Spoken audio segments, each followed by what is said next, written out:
사무엘하 9장. 하루는 다윗이 물었다. 사울의 집안에 살아남은 사람이 있느냐? 요나단을 보아서라도 남아있는 자손이 있으면 잘 보살펴주고 싶구나. 마침 사울의 집안에서 종노릇하는 시바라는 사람이 있어서 사람들이 그를 불러 다윗에게로 데리고 왔다. 왕이 그에게 내가 시바냐 하고 물으니 그러합니다 하고 그가 대답하였다. 왕이 물었다. 사울의 집안에 남은 사람이 없느냐? 있으면 내가 하나님의 은총을 그에게 베풀어주고 싶다. 그러자 시바가 왕에게 대답하였다. 요나단의 아들이 하나 남아있습니다. 두 다리를 접니다. 왕이 그에게 물었다. 그는 지금 어디에 있느냐? 시바가 왕에게 대답하였다. 그는 지금 로드발에 있는 암미엘의 아들 마길의 집에서 삽니다. 다윗 왕이 사람을 보내어서 로드발에 있는 암미엘의 아들 마길의 집에서 그를 데려왔다. 사울의 손자이며 요나단의 아들인 무비보셋은 다윗에게 와서 엎드려 절하였다. 다윗이 내가 무비보셋이냐 하고 물었다. 그가 대답하였다. 예, 임금님의 종 무비보셋입니다. 다윗이 그에게 말하였다. 겁낼 것 없다. 내가 너의 아버지 요나단을 생각해서 내게 은총을 베풀어주고 싶다. 너희 할아버지 사울 임금께서 가지고 계시던 토지를 너에게 모두 돌려주겠다. 그리고 너는 언제나 나의 식탁에서 함께 먹도록 하여라. 무비보셋이 엎드려 아뢰었다. 이 종이 무엇이기에 죽은 개나 다름없는 저를 임금님께서 이렇게까지 돌보아 주십니까? 다윗 왕은 사울의 종 시바를 불러서 일렀다. 사울과 그의 온 집안이 가졌던 모든 것을 내가 이제 너의 상전의 손자인 무비보셋에게 주었다. 그러니 너는 너의 아들들과 종들과 함께 모두 그 땅을 갈고 거두어서 너의 상전의 집안이 먹을 양식을 되도록 하여라. 그러나 너의 상전의 손자인 무비보셋은 언제나 나의 식탁에서 음식을 먹을 것이다. 시바에게는 아들 15과 종 20명이 있었다. 시바가 왕에게 대답하였다. 높으신 임금님께서 이 종에게 명령하신 그대로 이 종이 모두 하겠습니다. 그리하여 무비보셋은 왕자들과 다름없이 언제나 다윗 왕의 식탁에서 음식을 먹었다. 무비보셋에게는 미가라는 어린 아들이 하나 있었다. 시바의 집에 사는 사람들은 모두 무비보셋의 종이 되었다. 무비보셋은 언제나 왕의 식탁에서 먹었으며 예루살렘에서만 살았다. 그는 두 다리를 다 절었다. 사무엘하 10장. 그 뒤에 암몬 사람의 왕이 죽고 그의 아들 하눈이 그를 이어서 왕이 되었다.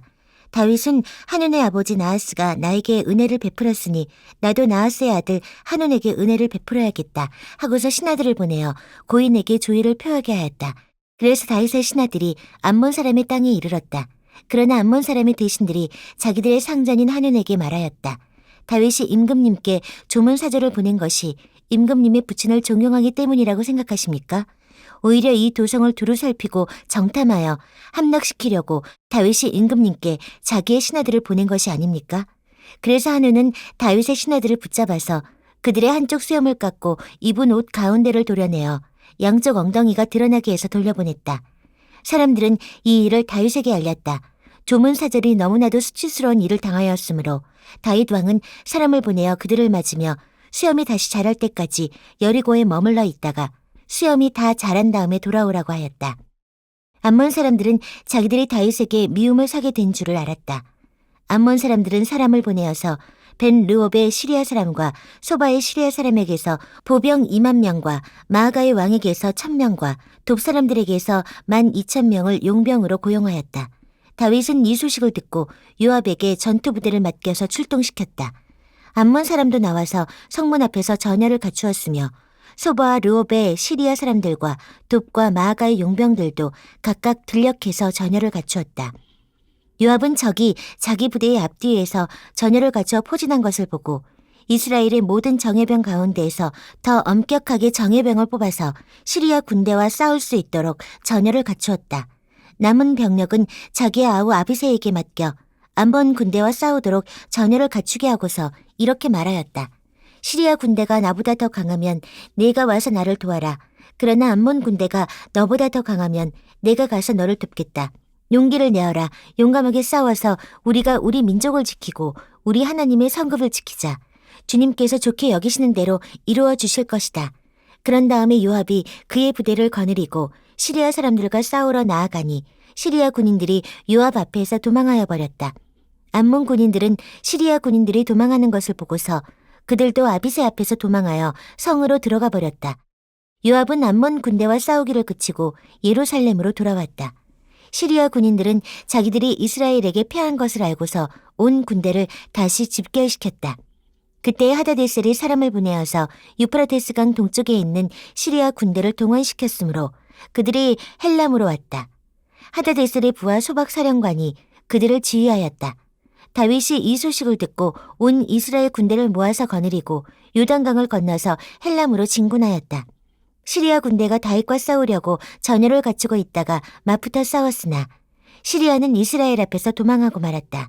다윗은 시리아 군대를 쳐서 병거를 모는 700명과 기마병 4만 명을 죽이고 소박 사령관도 쳐서 그를 그 자리에서 죽였다. 하다데셀의 부하인 모든 왕은 자기들이 이스라엘에게 패한 것을 알고서 이스라엘과 화해한 뒤에 이스라엘을 섬겼다. 그 뒤로 시리아는 이스라엘이 두려워서 다시는 암몬 사람을 돕지 못하였다. 사무엘하 11장. 그 다음에 봄에 왕들이 출전하는 때가 되자 다윗은 요압에게 자기의 부하들과 온 이스라엘의 군인들을 맡겨서 출전시켰다. 그들은 암몬 사람을 무찌르고 라빠를 포위하였다. 그러나 다윗은 예루살렘에 머물러 있었다. 어느 날 저녁에 다윗은 잠깐 눈을 붙였다가 일어나 왕궁의 옥상에 올라가서 거닐었다. 그때 그는 한 여인이 목욕하는 모습을 옥상에서 내려다보았다. 그 여인은 아주 아름다웠다. 다윗은 신하를 보내서 그 여인이 누구인지 알아보게 하였다. 다녀온 신하가 그 여인은 엘리암의 딸로서 햇사람 우리아의 아내 밧세바라고 하였다. 그런데도 다윗은 사람을 보내어서 그 여인을 데려왔다. 밧세바가 다윗에게로 오니 다윗은 그 여인과 정을 통하였다. 그 여인은 마침 부정한 몸을 깨끗하게 씻고 난 다음이었다. 그런 다음에 밧세바는 다시 자기의 집으로 돌아갔다. 얼마 뒤에 그 여인은 자기가 임신한 것을 알고 다윗에게 사람을 보내서 자기가 임신하였다는 사실을 알렸다. 다윗이 그 소식을 듣고는 요압에게 전가를 보내서 햇사람 우리아를 왕궁으로 보내게 하였다. 요압이 우리아를 다윗에게 보내니 우리아가 다윗에게로 왔다. 다윗은 요압의 안보와 군인들의 안보를 묻고 싸움터의 형편도 물었다. 그런 다음에 다윗은 우리아에게 말하였다. 이제 그대의 집으로 내려가서 목욕을 하고 쉬어라. 우리아가 어전에서 물러가니 왕은 먹을 것을 함께 딸려서 보냈다. 그러나 우리아는 자기 상전의 종들과 함께 대궐 문간에 누워서 자고 자기 집으로는 내려가지 않았다. 다윗은 우리아가 자기 집으로 내려가지 않았다는 말을 듣고 원정길에서 돌아왔는데 왜 집으로 내려가지 않았는지를 우리아에게 물었다. 우리아가 다윗에게 대답하였다. 언약궤와 이스라엘과 유다가 모두 장막을 치고 지내며 저의 상관이신 요압 장군과 임금님의 모든 신하가 벌판에서 진을 치고 있습니다. 그런데 어찌 저만 홀로 집으로 돌아가서 먹고 마시고 나의 아내와 잠자리를 같이 할 수가 있겠습니까? 임금님이 확실히 살아계심과 또 임금님의 생명을 걸고 맹세합니다. 그런 일은 제가 하지 않겠습니다. 다윗이 우리아에게 말하였다. 그렇다면 오늘은 날도 저물었으니 여기에서 지내도록 하여라. 그러나 내일은 내가 너를 보내겠다. 그리하여 우리아는 그날 밤을 예루살렘에서 묵었다. 그 다음 날 다윗이 그를 불러다가 자기 앞에서 먹고 마시고 취하게 하였다. 그러나 저녁 때는 그는 여전히 왕의 신하들과 함께 잠자리에 들고 자기 집으로는 내려가지 않았다. 다음 날 아침에 다윗은 요압에게 편지를 써서 우리아의 편에 보냈다. 다윗은 그 편지에 다음과 같이 썼다. 너희는 우리아를 전투가 가장 치열한 전선으로 앞세우고 나아갔다가 너희만 그의 뒤로 물러나서 그가 맞아서 죽게 하여라. 요압은 적의 성을 포위하고 있다가 자기가 알고 있는 대로 적의 저항 세력이 가장 강한 곳에 우리아를 배치하였다. 그 성의 사람들이 나가서 요압의 군인들과 싸우는 동안에 다윗의 부하들 쪽에서 군인 몇 사람이 쓰러져서 죽었고 그때 햇사람 우리아도 전사하였다.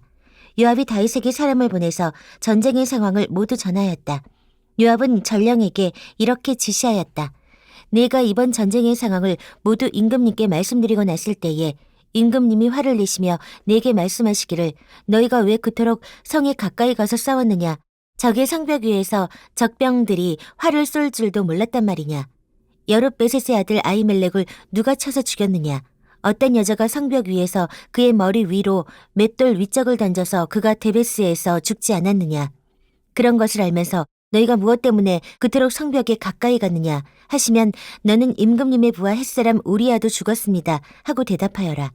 전령이 떠나 다윗에게 이르러서 요압이 심부름을 보내면서 일러준 말을 모두 전하였다.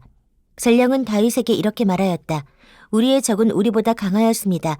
적이 우리와 싸우려고 평지로 나왔으므로 우리는 적들을 성 안으로 밀어넣으려고 성문 가까이까지 적들을 밀어붙였습니다. 그때 성벽 위에 있는 적들이 임금님의 부하들에게 활을 쏘았습니다. 그래서 임금님의 부하들 가운데에서 몇 사람이 죽었고 임금님의 부하인 햇사람 우리아도 죽었습니다. 그러자 다윗이 전령에게 말하였다. 너는 요압에게 칼은 이 편도 죽이고 저 편도 죽이기 마련이니 이번 일로 조금도 걱정하지 말라고 전하여라. 오히려 그 성을 계속 맹렬히 공격하여서 무너뜨리라고 전하여 요압이 용기를 잃지 않도록 하여라. 우리아의 아내는 우리아가 죽었다는 소식을 듣자 자기의 남편을 생각하여 슬피 울었다. 애도하는 기간이 지나니 다윗이 사람을 보내어서 그 여인을 왕궁으로 데려왔다. 그 여인은 이렇게 하여서 다윗의 아내가 되었고 그들 사이에서 아들이 태어났다. 그러나 주님께서 보시기에 다윗이 한 이번 일은 아주 악하였다. 사무엘하 12장. 주님께서 예언자 나단을 다윗에게 보내셨다. 나단은 다윗을 찾아와서 이런 이야기를 하였다. 어떤 성읍에 두 사람이 살았습니다. 한 사람은 부유하였고 한 사람은 가난하였습니다. 그 부자에게는 양과 소가 아주 많았습니다. 그러나 그 가난한 사람에게는 사다가 키우는 어린 암양 한 마리밖에는 아무것도 없었습니다.